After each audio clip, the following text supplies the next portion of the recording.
back to BLOCKTV. Today we are joined by Bobby Ong, founder of Coingecko. Bobby, thanks for joining us. Pleasure.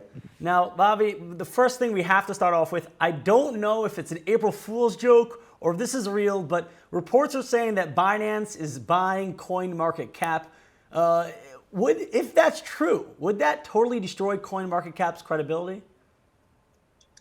Yeah, I mean, the report came out yesterday, and it seems like seems quite true. I'm not too sure. Speaking to a few journalists, there's definitely a large amount for Binance to pay. This acquisition marks one of the largest crypto exits ever. The other large one being Circus acquisition of Poloniex for also $400 million. It's definitely a good exit for the CoinMarketCap guys.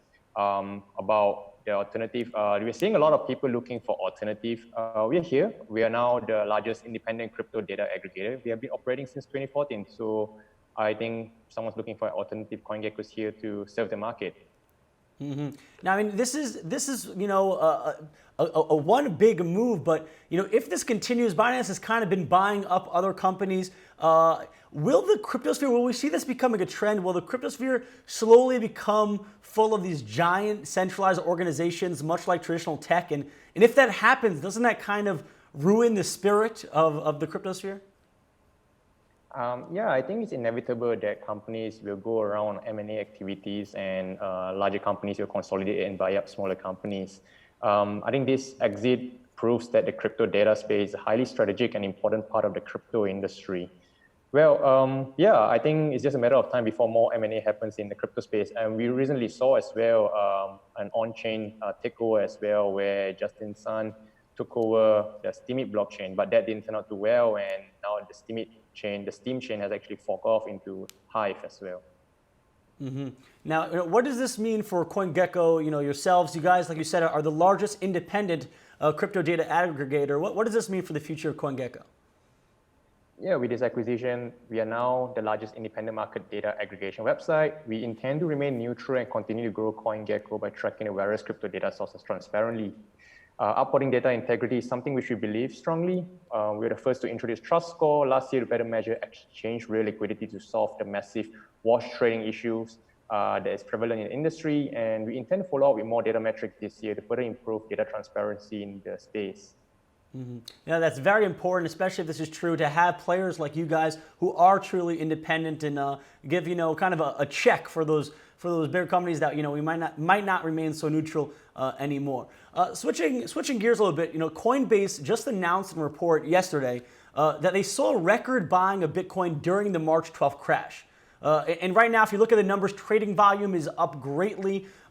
Are these new buyers into Bitcoin who are looking for something more stable than the crazy traditional market? I mean, which is kind of crazy that crypto right now is considered stable compared to traditional assets. But is this new people, or is this hodlers who see a chance to buy up cheaper Bitcoin? Yeah, so my point of view is that these are people who are already in the crypto industry, and they saw an opportunity to buy Bitcoin for cheap.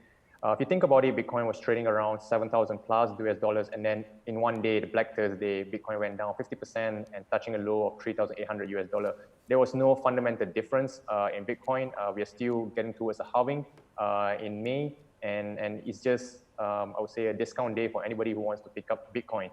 We have seen since then that 1 and a half week after that crash on Thursday on 12th of March. Bitcoin price has been hovering around 6,500 US dollar roughly. So that was definitely a good time for all these guys to pick up. I don't think it's newcomers. It's mostly existing crypto buyers who with additional cash who wants to buy in and see an opportunity to buy Bitcoin for cheap. Mm-hmm. Definitely buying the dip is a classic crypto move. Now, like we mentioned, traditional markets are very volatile, but kind of this is a regular day for crypto in terms of volatility. We're used to that. What lessons can traditional traders learn from crypto traders right now? Because we are so used to this market volatility that what can they take from traditional markets, regular traders? I think that the decrease in price for Bitcoin was so volatile. It was one of the largest drop in history. 50% drop in one day is no joke. It's definitely a big move down. In terms of lessons, I think it's all about risk management. Like you should probably have controls in place, and if you hit any trigger points, stop loss, cut loss, and start again another day. Yep. Now, how much do you think the market is affected? There's a big difference between traditional markets and crypto markets, and that's that traditional markets close. They have a time that they're open, and if there's too much downward pressure, they could even be closed by choice. Crypto doesn't have that. What do you think that's an advantage for the crypto sphere, a disadvantage for crypto? What changes do you think that it does? Yeah, so I mean, it's a 24/7 market. It creates a lot of stress for traders because if you have a position, like, what do you do with it? Do you close it before you go to sleep, or do you leave it open and bear the risk of it going down while you're asleep? So it actually creates a lot of stress for traders. And also, there's no circuit breakers in the industry. So during times of crisis, like what we saw on 12th of March, every decrease beyond a certain point in traditional markets, 10% will force everybody all trading to stop for some time. But in crypto, there was no forced stop, and it's actually pretty hard and impossible to implement such a circuit breaker in a decentralized movement. So what happens is people go extremely fearful and then continue selling, and then it's compounded. The effects compounded due to the derivatives markets and all these liquidations coming along and all the margin calls that adds onto the downward selling pressure. Mm-hmm. Yeah, definitely a unique trading environment, not for the weak-hearted. But in any other circumstance, all we would be talking about right now would be the upcoming Bitcoin hard fork. Do you think that the current economic situation that we're in right now, will that change miners' reactions to the hard fork? Yeah, I think during the crash in price on a Thursday, 12th of March, caused a lot of miners to capitulate. They had to shut down their machines. For many miners, their average mining cost varies somewhere between $5,000 to $7,000 depending on the machines that they have. So if Bitcoin stays depressed at below $5,000, a lot of them will be forced to shut down the machines and sell whatever Bitcoins that they have. Mm-hmm. Very interesting. We'll see. I mean, it's exciting as we get closer to that Bitcoin halving. It'll be really interesting to see how things change, especially with coronavirus, with traditional markets, as well with crypto. But, for the time being, almost everyone is working from home right now, and we all know how that feels to be a worker in that situation. But tell us, from your point, how is it managing a company when everyone is working from home? Yeah, so we were operating on a semi-remote basis previously, where we have all the communications and project management tools in place.